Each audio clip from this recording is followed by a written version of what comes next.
ప్రముఖ పారిశ్రామికవేత్త Reliance industries అధినేత ముఖేష్ అంబానీ తనయుడు అనంత్ అంబానీ తిరుమల శ్రీ వెంకటేశ్వర స్వామిని దర్శించుకున్నారు. ఆదివారం తెల్లవారుజామున ఆలయంలో నిర్వహించిన శ్రీవారి సుప్రభాత సేవలో పాల్గొన్నారు. అనంతరం స్వామివారికి ప్రత్యేక పూజలు నిర్వహించి ఆశీస్సులు పొందారు.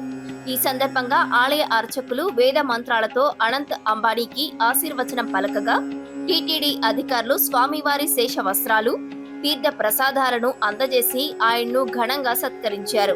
ఆలయ అధికారులు అనంత్ అంబానీతో కాసేపు సమావేశమై టీటీడీ ఆధ్వర్యంలో జరుగుతున్న పలు సేవా కార్యక్రమాలను వివరించారు.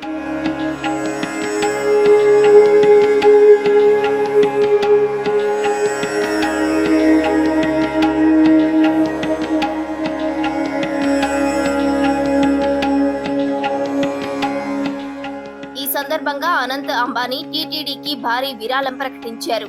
తిరుమల ఘాట్ రోడ్లో పర్యావరణ పరిరక్షణకు దోహదపడేలా 27.5 కోట్ల రూపాయల వ్యయంతో 25 ఎలక్ట్రిక్ బస్సులను విరాళంగా ఇచ్చేందుకు ఆయన అంగీకారం తెలిపారు. కేవలం బస్సులనే కాకుండా వాటి నిర్వహణకు అవసరమైన ఛార్జింగ్ స్టేషన్ల ఏర్పాటుకు సైతం నిధులు కేటాయిస్తామని వెల్లడించారు. అంతేకాక ఆ బస్సులను నడిపే డ్రైవర్ల జీతభత్యాలను కూడా రిలయన్స్ సంస్థే పూర్తి స్థాయిలో భరిస్తుందని అనంత్ అంబానీ స్పష్టం చేశారు.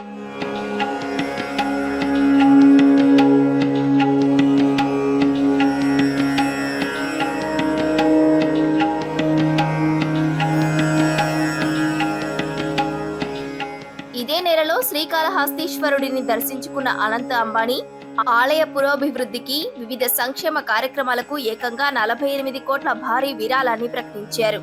ఈ విరాళం ఆలయ చరిత్రలోనే ఒక మైలురాయిగా నిలిచిపోయింది.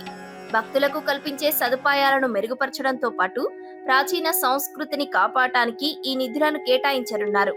ఇలా అనంత్ అంబానీ వరుసపెట్టి టీటీడీ దేవాలయాలకు నిధులు ఇవ్వడంపై బోర్డు సంతోషం వ్యక్తం చేస్తోంది.